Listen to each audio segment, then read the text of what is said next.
8월 28일 아침 저희들에게 주신 하나님 말씀 사도행전 12장 1절로 12절까지 말씀입니다. 그때에 헤롯 왕이 손을 들어 교회 중에서 몇 사람을 해하려 하여 요한의 형제 야고보를 칼로 죽이니 유대인들이 이 일을 기뻐하는 것을 보고 베드로도 잡으려 할새 때는 무교절 기간이라 잡음에 옥에 가두어 군인 내식인 네페에게 맡겨 지키고 유월절 후에 백성 앞에 끌어내고자 하더라.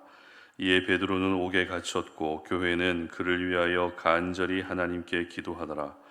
헤롯이 잡아내려고 하는 그 전날 밤에 베드로가 두 군인 틈에서 두 쇠사슬에 매여 누워 자는데 파수꾼들이 문 밖에서 옥을 지키더니 호련히 주의 사자가 나타나매 옥중에 광채가 빛나며 또 베드로의 옆구리를 쳐 깨워 이르되 급히 일어나라 하니 쇠사슬이 그 손에서 벗어지더라.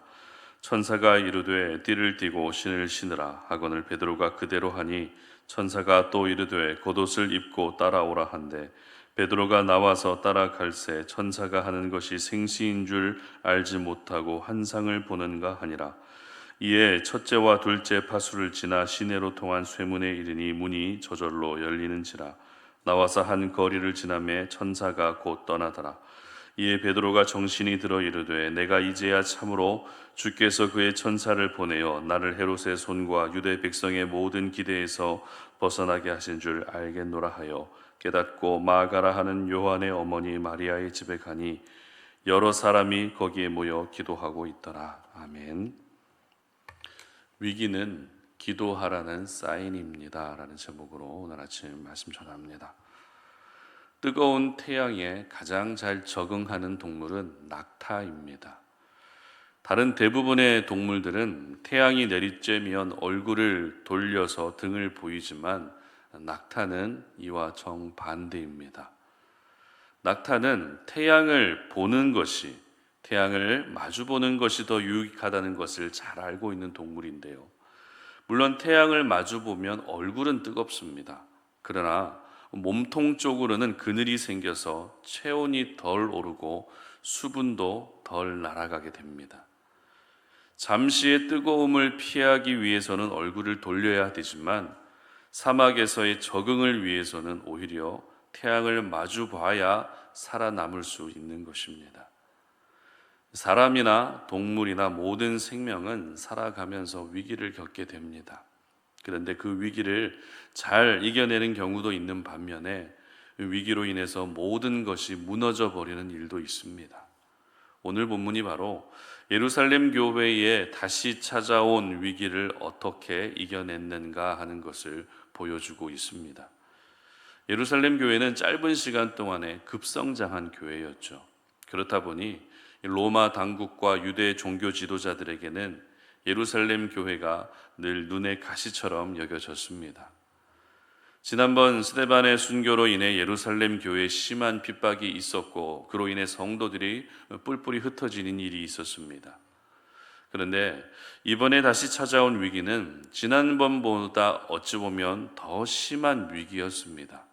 왜냐하면 예루살렘 교회 지도자들을 향해 로마 당국이 급기야 칼을 빼들었기 때문입니다. 먼저 2절 말씀 보겠습니다. 요한의 형제 야고보를 칼로 죽이니 이렇게 기록합니다. 여기서 말하는 야고보는 예수님의 12제자 중에 한 사람인 야고보를 말합니다. 그러니까 예수님의 12제자 중에 야고보는 가장 먼저 순교를 당하게 된 것입니다.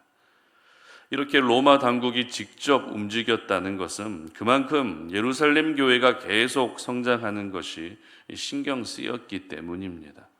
이런 상황 가운데에서 헤롯 왕이 자신의 입지를 더욱더 탄탄하게 하기 위해서 유대인들의 지지를 얻으려 했던 것이죠.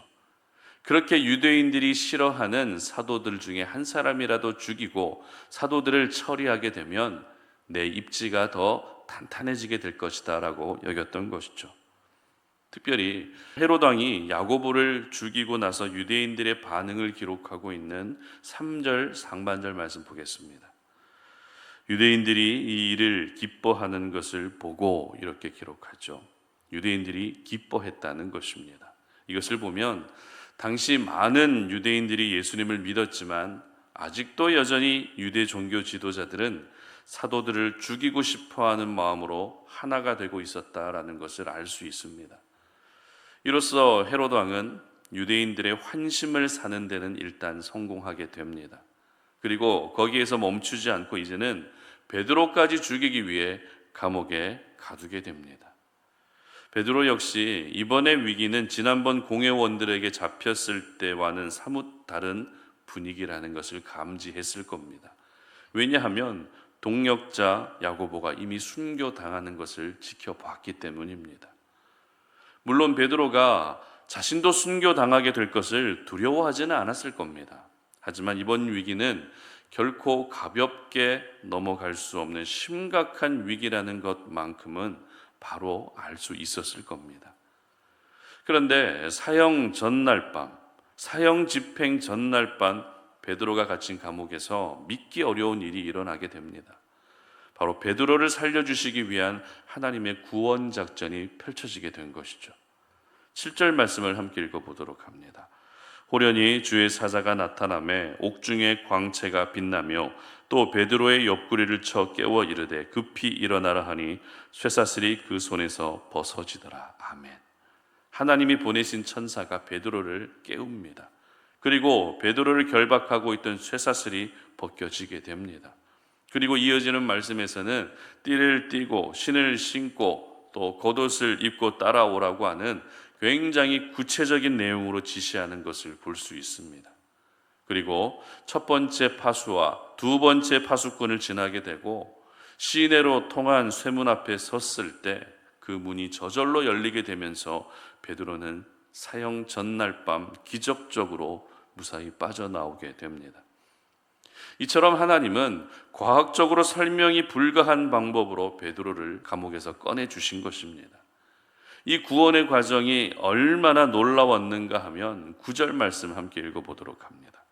베드로가 나와서 따라갈새 천사가 하는 것이 생시인 줄 알지 못하고 환상을 보는가 하니라. 아멘.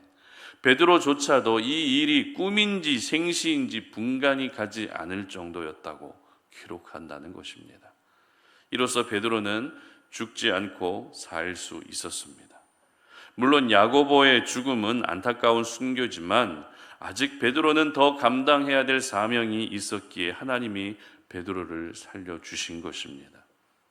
특별히 저희들은 예루살렘 교회에 들이닥친 위기와 베드로가 감옥에서 무사히 빠져나오게 된 과정에서 주목해야 될 말씀이 있습니다.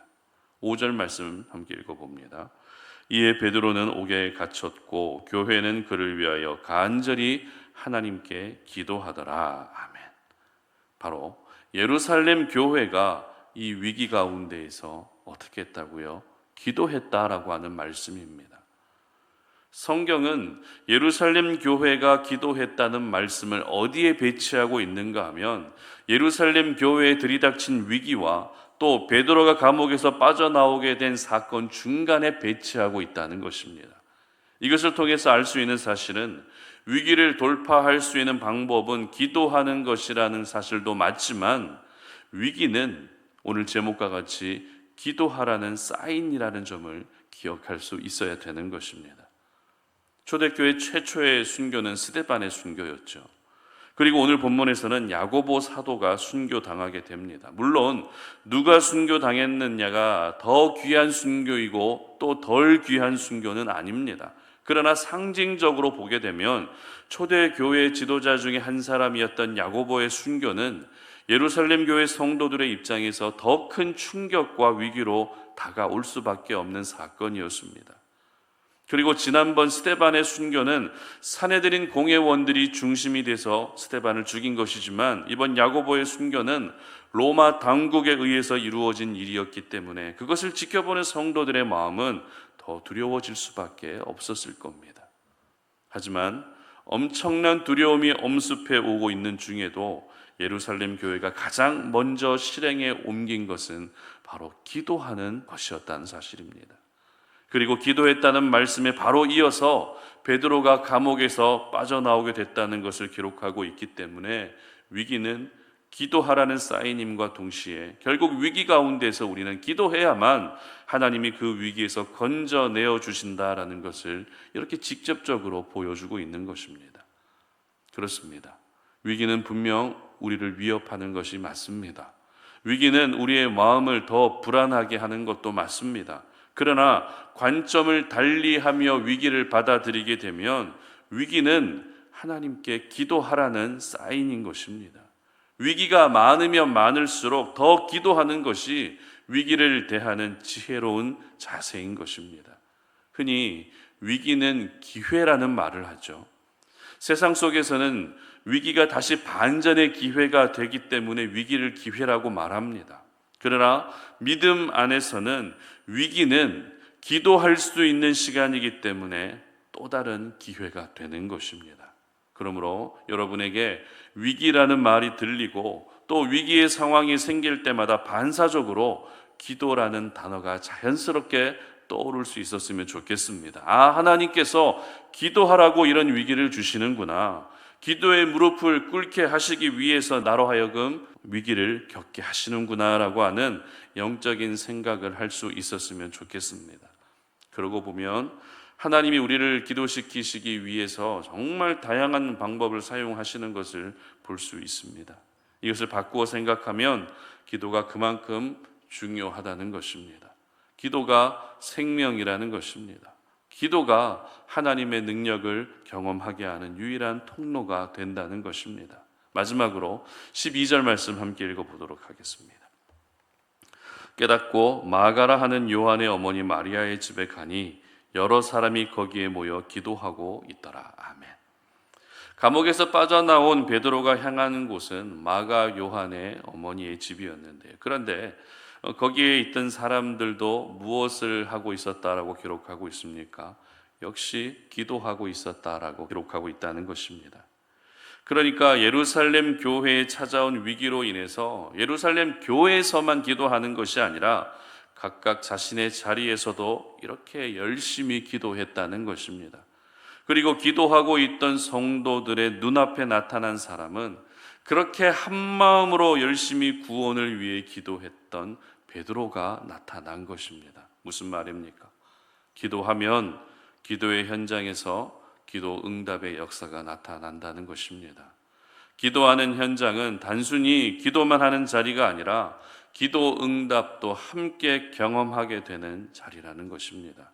그러므로 여러분들의 삶 가운데 항상 찾아오는 여러 가지 위기는 바로 하나님이 나로 하여금 기도하게 하기 위한 사인임을 기억할 수 있었으면 좋겠습니다. 그래서 기도의 자리에서 기도 응답의 은혜까지 경험할 수 있으시기를 주님의 이름으로 축복합니다. 함께 기도하겠습니다. 하나님 아버지, 감사합니다. 오늘도 우리가 하나님의 거룩한 말씀을 통해서 우리 삶 가운데 찾아온 여러 가지 위기는 바로 하나님께서 나로 하여금 기도하게 하시기 위한 그런 사인임을 기억합니다. 위기가 많을수록 우리는 더 기도해야 되고 위기가 많을수록 더 기도의 무릎을 꿇어야 된다는 사실을 기억하오니 우리가 지금 겪고 있는 인생의 여러 가지 위기 가운데에서도 기도가 중단되지 않게 하시고 오히려 그 위기가 더욱더 나로 하여금 기도할 수 있게 하는 그런 또 하나의 방편이 되게 하여 주시옵소서. 그래서 기도하는 그 자리에서 기도 응답의 역사까지도 함께 경험하는 저희들 되게 하여 주시옵소서. 감사드리며 예수님의 이름으로 기도드립니다. 아멘.